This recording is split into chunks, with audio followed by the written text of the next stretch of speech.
What's up, everybody? We're back with another episode of Bullish Chips, where we use a proven and repeatable strategy to make money every day.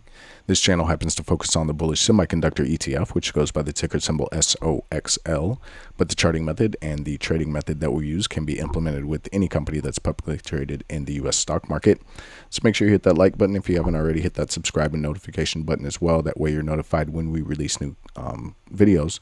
We do release bonus content from time to time, but the nightly and weekend videos, like tonight's video, focus on identifying triggers and targets for trades ranging from scalps and intraday trades all the way up to long-term swings and leap trades as well. So if you want a deeper dive into exactly how we set up our charts, make sure you check out the bonus content on our YouTube page. We do have a couple of videos that dive deeper into that for you. So go ahead and let's go ahead and take a look at the agenda for today's video. We'll go ahead and recap the price action from Friday, March 6th before we zoom out like we always do and take a look at the week, month, quarter, and year price action. Then we will take a look at the market mixture expected move for the week of March 13th, and then we will zoom back in to set what we call our 4-hour markers, as well as the triggers and targets for Monday. And we'll talk about the triggers and targets for the week of the 13th, and we'll do a review of the triggers and targets for March and the quarter and the year as well. All right. So let's go ahead and take a look at the charts, starting with the 5-minute like we always do. This is how we take advantage of the proven and repeatable strategy. The strategy is quite simple. You look for higher lows at or above the opening print, which is the first traded price of the day. If you get higher lows above the opening print, you want to look to get into calls targeting overnight high and previous high day. And then if you get lower highs at or below opening print, then you want to look to get into puts targeting overnight low and previous low a day. Now we had a situation today where, well, we always do say that those are the very simple rules. The more you use it, the more nuance you can start to apply to it. You can take, just into account also positions at where we are in the market, or as far as where we are in the chart. Are we making lower lows, higher highs at open, things of that nature. And as we can see from Fridays, when we had that little push up at the end of the day, we're definitely opening with a lower low, and anything below it would be a lower high, unless we were to go above where we ended on Friday. So keeping that in mind, and also keeping in mind the market internals. We talk about the internals for QQQ a lot. If we go over here, I'll make this bigger so everybody can see it. But we can see the tick. It opened in trend lower zone, deep in trend lower zone. Vol QD, it opened below zero line and was pushing down from the beginning. ADQD, market breadth, was opened in trend lower zone, very, very deep in trend lower zone. We're talking negative 2,000, not just negative 1,500. So down here at around 2,500 is where it opened up. So definitely very red in the morning. And so, if we are going to use the proven and repeatable strategy, we want to keep in mind that if we're getting into calls, they're probably going to be more scalp positions, and we're really just looking for lower highs to get into a better position for a longer day trade, right? So again, the proven and repeatable strategy is mostly used for early entries into longer day trades or just early morning scalps, right? So we can see here we opened up basically right at overnight low. So from there, we had the quick push up. Now, if you're on the 1 minute, I believe there was a higher low up in here somewhere, I think in this red candle. But we wanted to be a little bit patient this morning, knowing where everything opened up, and look for something a little bit more reliable than the 1 minute. Now, if you're good at playing the 1 minute, more power to you. That's just not exactly our best the way that we play the market the best, right? So we waited for this higher low on the 5 minute. We went ahead and entered as soon as price went above the high of this 2 down, locking this 2 down in as a higher low. Now, this big wick that we had here, that happened in like a half a second. So, didn't get stopped out, and, that just didn't really, I don't know. I hate those wicks that happen like that, but it immediately pushed back up, and yeah, it did close as a red candle, but again, that was just literally a flash. It just flashed to the downside, and then pushed back up. So we continued to stay in. We got the higher low, higher high, but then we came down, and we did end up getting a lower low, and we didn't want to get it caught up in some type of broadening formations situation or just sideways action. So we went ahead and stopped out of those calls once we went below this higher low right here. So again, just looking at internals and all of the evidence that we have that this probably is not going to be a day that we're going to be pushing back to highs. We've got this one day downtrend line right here in orange as well. So you can see we rejected off of there a couple of times, and obviously the second time was after we were already out of the position, but rejected off of there 3 times. Did break above it for a look above, but then ended up failing back below by the end of the day pretty well. So got out of there. We did get the lower high here. We did not enter here. We were waiting for the lower high on the 15 or 1 hour, and there's kind of some messing around on the 15. So the 1 hour is really kind of our sweet spot. If you're familiar with this channel, you know that a lot of times we're saying wait for the 1 hour to show itself before making any day trade or swing, definitely swing trade entries. And you can see here, let me make this bigger so everyone can see it. But you can see here today in that what's this 1030 candle, we did end up making the lower high. So in that 1130 candle, this is central time, we did break below. This is the 138.2 fib extension as well. Let me activate that so you can see it. 138.2 fib extension of the bull flag from the April 7th low. So breaking below that, it was a pretty major sign as well. That 5076 was the the upper range of the resistance in 2025. The 4679 was kind of the lower part of that range. So from 4679 to 5076 was kind of that look above and fail area. We'll look at that here in a second on the day chart when we get there. But again, from the 1 hour, we did get the lower high, so we went ahead and entered there. Obviously wanted to get back down. We're definitely looking to swing, right? So we had swing position, but we had some that we definitely wanted to day trade as well, to just go ahead and collect some profit, end the week on another good note. So we did switch back to the 15. And luckily, we just got that lower high and then the break below. Now we did sell, let me go back to the swing chart so you can see the opening print. Oops, that's not from today. There we go. We did sell half of the position here at the opening print overnight low level. There was some kind of messing around on the smaller time frames, but we did get that further break to the downside. We sold another half of the position that was left, so a quarter of the overall position at that 4679. And we went ahead and left some runners to swing over the weekend, right? So obviously those are March monthly contracts. They're not next week expirations. I wouldn't swing something over the weekend that expires next week. So just FYI, that's where we stand. But that's how we ended up playing the day. Had a very, very big day to the downside. Probably could have had not probably, we definitely could have had a much bigger day when we sold half the position at opening print, but that was I guess let me go back to the smaller time frames. Yeah, this is where we kind of went sideways, and yeah, we did make the lower high. I think we kind of got juked out somewhere in here, but they're not necessarily juked out, but those spreads get a little bit crazy on SOXL. So did end up getting stopped out, but we did have, we set the stop, so that is on us. We didn't just let it run freely. So if we would have let it run freely, obviously it would have dropped, but we did want to protect the profits that we did have.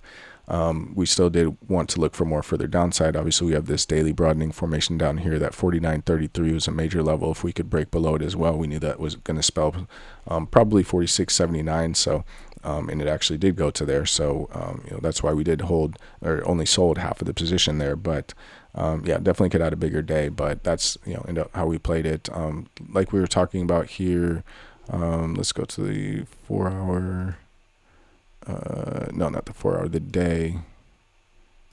And let's look at, let's get some of those off of there. And let's look at that 50.76 to 46.79 zone that I was talking about, right?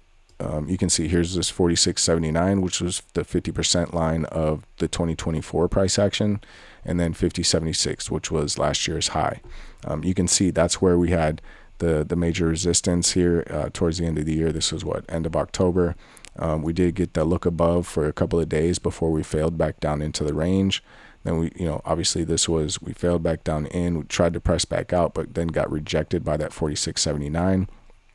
That pushed us back down to the bottom of the range, which bounced us back up, back to this 46.79. You can see the initial rejection. The next day it was a red day down below, but then we did poke back above for a look above, tried to find it as support, but found 50.76 as resistance before dropping back into the range, right? And then coming back up, this was 46.79 was basically relative resistance here, resistance on this candle before it finally broke through the 50.76, dropped back down and found support off of 46.79, which was the resistance, and popped back through again, found support off of that 50.76 level a couple of times. But now look at what we're doing. We're breaking back down through the 50.76. We've hit that 46.79. Is that going to be that last line of defense before we drop back down into the previous range that we were in from what September through December of last year? That could be a possibility. If you look at this, it is kind of a loose double top as well, right? If we take the top of the double top, that's what, 72 basically, and the bottom, we'll say here the valley is 49, 72 to 49, so it's $23 almost, right? If you break that neckline, that by the rules of a double top, if you break the neckline of that double top, you would see that $23 to the downside. So we're at 46, 47, so minus $23, that's what, $24, $25. And look, we've got this the gap here at 27, and then another gap here at 22. What's this? 22.57. So we could definitely see those two gaps filled, if not more, if we are going to get that further downside. One thing I will say that does play to a little bit to our advantage right now, RSI is pretty low. It could definitely get lower, but you can see it doesn't get really too low before we get that good bounce. So that might play in our favor. That might come back to save us, along with this 46.79 being that last line of defense. So that's what we've got from everything on a smaller time frame, through the day chart, right? So again, we've made this lower high, made a lower low, so we're obviously in a downtrend. We just got to continue to see where things end up going. If we look at the week, zoom out here a little bit more. Let's get this on. Yeah, there we go. If we look at the week, right, we went higher high, but now we've gone lower low. So we do have this broadening formation that's forming here. Oops, if I can get the right tool out. Right, so you got this low to this low, and you got this high to this high. You could even go this high to this high, right? You got this broadening formation that we're in here now. So, definitely want to. I mean, like we said, it's not breaking down totally yet, but we talked about this whole past week how our stance has been neutralizing, and it is time to look at things a little bit more critically, because we've made that lower low, and we've got the gap right there. From the week perspective, it's not too bad, but if we're looking at the month, let's bring this out, make this a little bit wider so people can see, right? We've already triggered this 2 up, 2 down. So the magnitude of that move goes down to here, the top of this gap, 45.13 or 45.08, right? So if we do run that strat, right, to completion, and it goes any lower, that then triggers this 1 combo 2 up, 2 down. And the magnitude of that move is not the low of the 1, but it's the low of the candle to the left of the 1. And you can see that's sitting right on that gap at 28. So now we got to kind of, like I said, look at things a little bit more critically. Now we are in the month on an uptrend, right? This is the low, soft higher low, solid higher low, and we've made higher highs, after higher highs. So, we are in an uptrend. So at the very least on the month, it's neutralizing, but the week has definitely taken a turn more towards the bearish side, right? Again, not totally bearish, but we've neutralized and actually gone, it's just barely, we're not even really poking in to the bearish zone totally yet, but we're getting very, very close. That gap is that bearish zone. Once we poke into that gap, now we've switched from neutral to definitely much more bearish, right? Can see a lot more downside if that were to happen.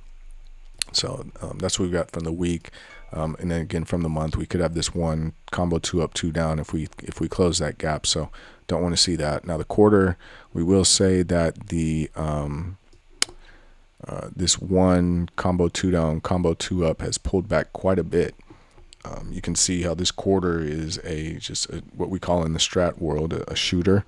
or a big inverted hammer. So very big wick, very little body. What we can say is it's a green inverted hammer right now. It's not red yet, so might not be the worst thing in the world.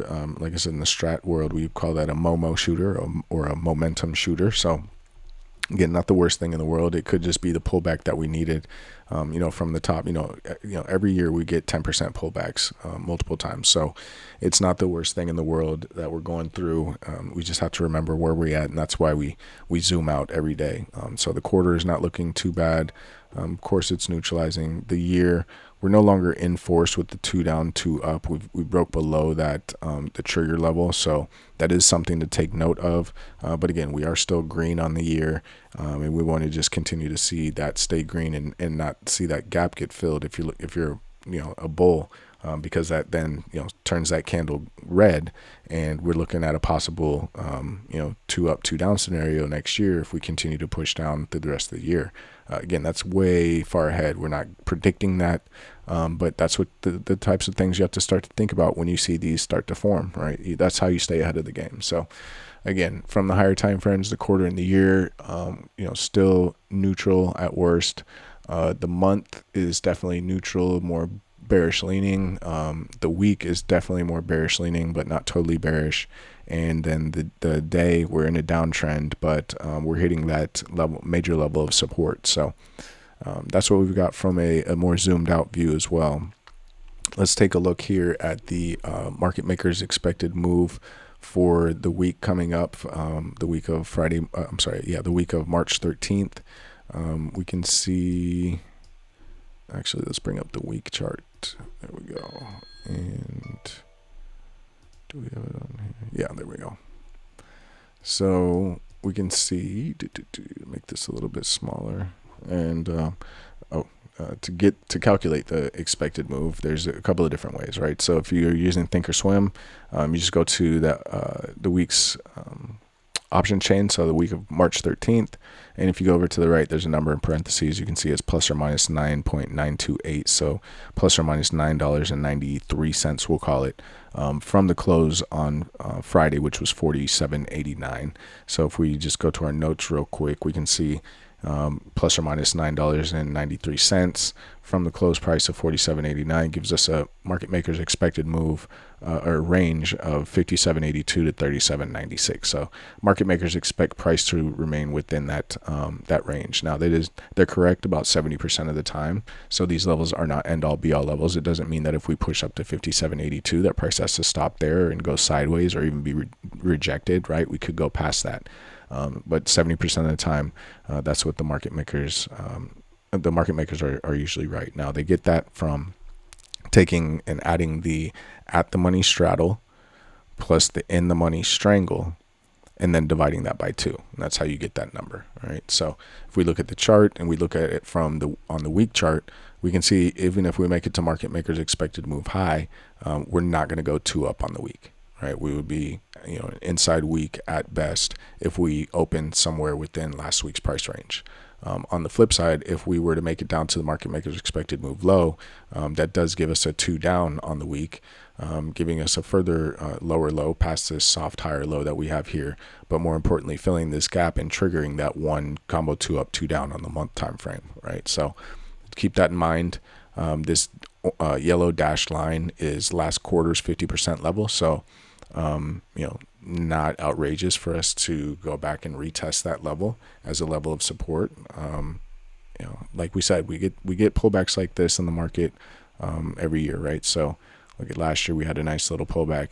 Now this could turn into be a bearish year, something like 2022, where we have a bigger pullback than that. But this is not the biggest pullback in the world. We had that basically excuse me, in 2 months back in January, 2 weeks back in January, end of January, early February. So we were just playing in a bigger range at this point, and we're really testing the bottom of that range at this point, right? So that's how we look at the market maker's expected move. Again, take that at the money straddle plus the in the money strangle, divide that by 2, and that's how you get the market maker's expected move. All right.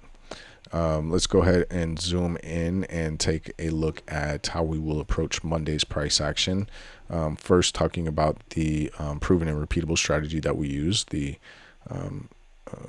where we look for higher lows at or above opening print and to get into calls, and we look for lower highs at or below opening print to get into puts. I'm trying to get my bearings on here. Oh, that's why I haven't moved my overnight low. So let's just do that now. Sorry, I should have done this before, but we'll just call overnight low here. And where's our overnight high? Let's say it gets up to test that level, 5076 level again. All right, so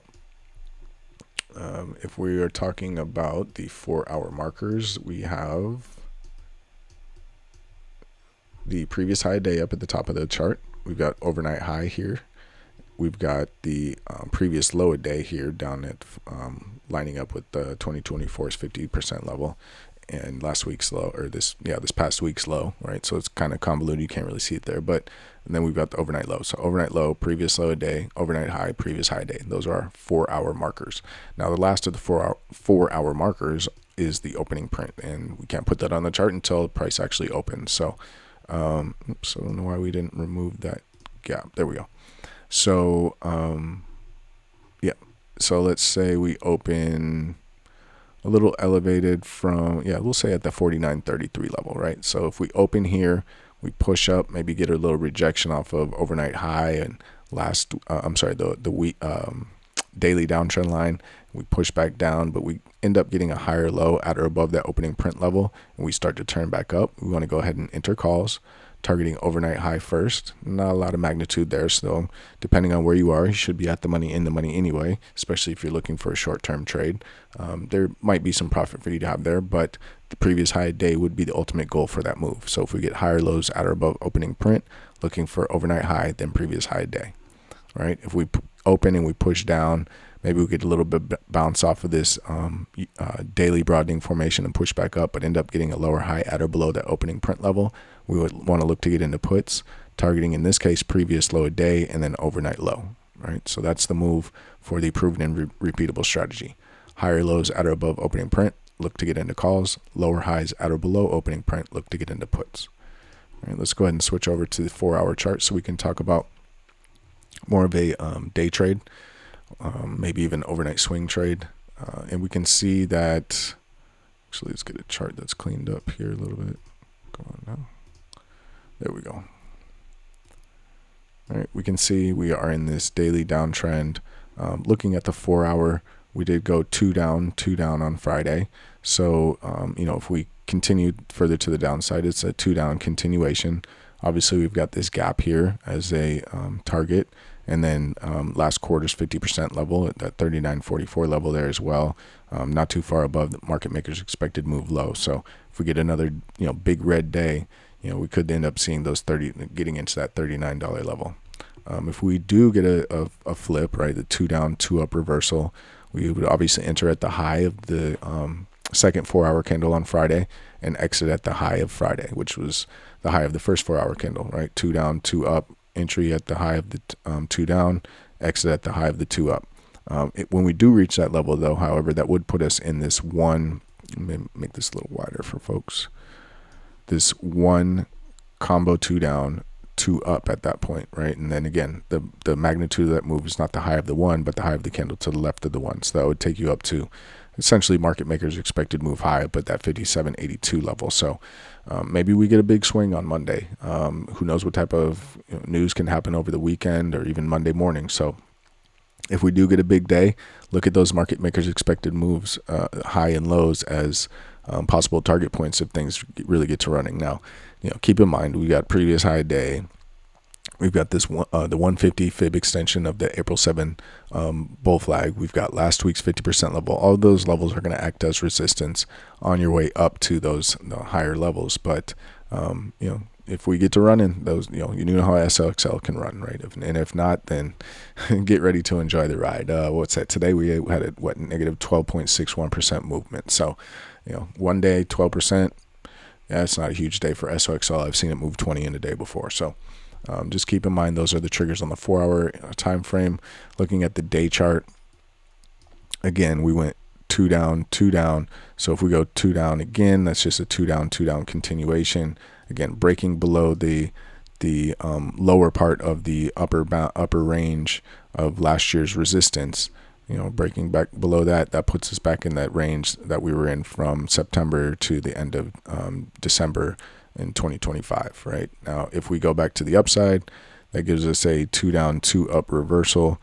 Magnitude of that move is the high of the 2 ups. But again, remember, we've got all these levels of resistance to get back up to the level, which again will put you basically up at the market maker's expected move for the whole week. So if we do get up there, don't exactly expect too much more movement. You can see we've got this weekly broadening formation coming through here as well, right? We've got the 161.8 fib extension of the April 7 bull flag, right? We'll show you that here in a second on the chart, but that's what we've got. Those levels of resistance here. So if you're wondering about the bull flag that we're talking about, let's bring it in here. Oops. I just go to the week chart, but you can still see it on the day. You can see here, right? We had, here's the April 7 low right here. You can see we had the flag pull and then a flag right there, right? And that's what we've got this this fib extension coming from, right? Here's the flag pull and there's the flag. All right, so again, if you go to the week, kind of see it a little bit better.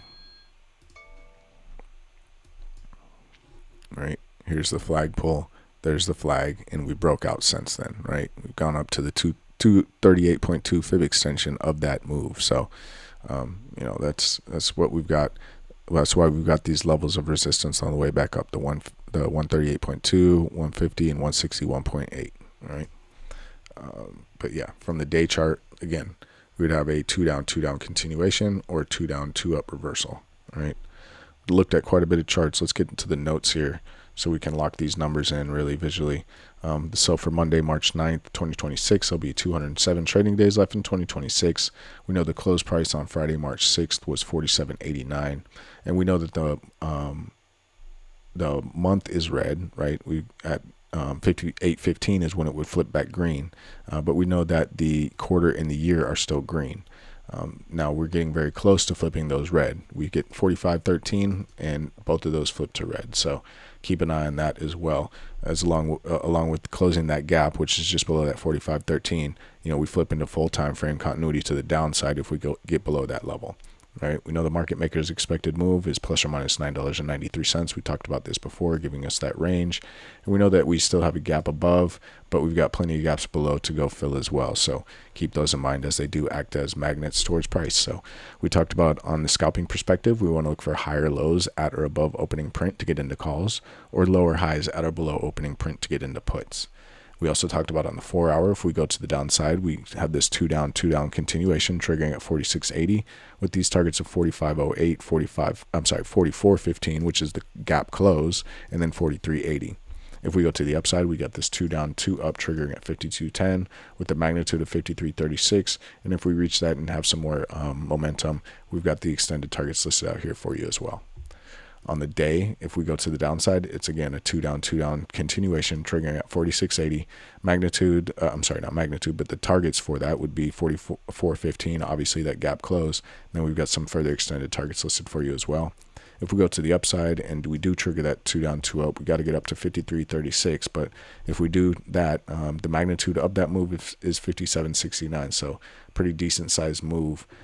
We talked about those levels that could act as resistance on the way up. So if we do reach magnitude, say we gap up and we have some great news, we get this type of gapping going, we reach magnitude, we've got some extended targets out here for you as well. On the week, we would be doing a 2 down, 2 down continuation as well. If we get below this 46.80 level, not too far to go. As you can see, we close at 47.89. If we do get below that 46.80, gap close as the first target, then we've got some extended targets listed out here for you. To the upside, if we were to get back up to that 62.82 level, that would trigger the 2 down, 2 up. Magnitude of that move is 72.36. So in the face of the downside pressure that we've had, may not be reasonable to get up to the magnitude of that move. It's a $10 move. So we do have these intermediate targets, but if we do have to get the momentum and we get to running, and we reach that magnitude, we've got some extended targets listed out here for you, as one of them being that 74.21, which is the all-time high. We know in the month we've triggered that 2 up, 2 down at 49.33. Magnitude of that move is 45.08, so not much further to go to trigger that, and then that would put us in a further combo 2 up, 2 down that we talked about. That would bring us all the way down to 28.12 if it reaches magnitude.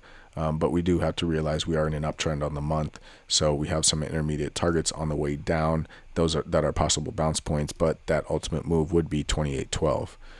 We've got to get all the way up to 72.36 to turn the month into a green 3 or a bullish engulfing candle. So we'll talk about more about that as we approach it, if we do approach it. But that's what we have in store for us.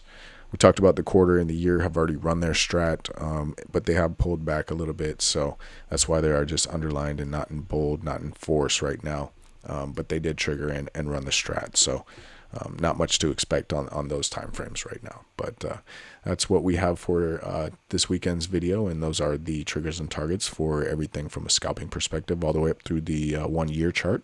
Tried to jam in as much information as possible without taking up too much of your time. So we do hope you enjoyed the video, and a like goes a long way. It's a free video. It's a free channel. We don't charge anything for memberships, but we do really appreciate the likes because it does help the channel grow, and we do just want to spread this information to those that could use it and could help make trading a little bit easier. So we appreciate those who continue to tune in, who continue to give those thumbs up and leave the comments in the comment sections. We'd like the interaction with you guys, so keep those coming. But thanks again for watching the video, and like we said, thumbs up goes a long way.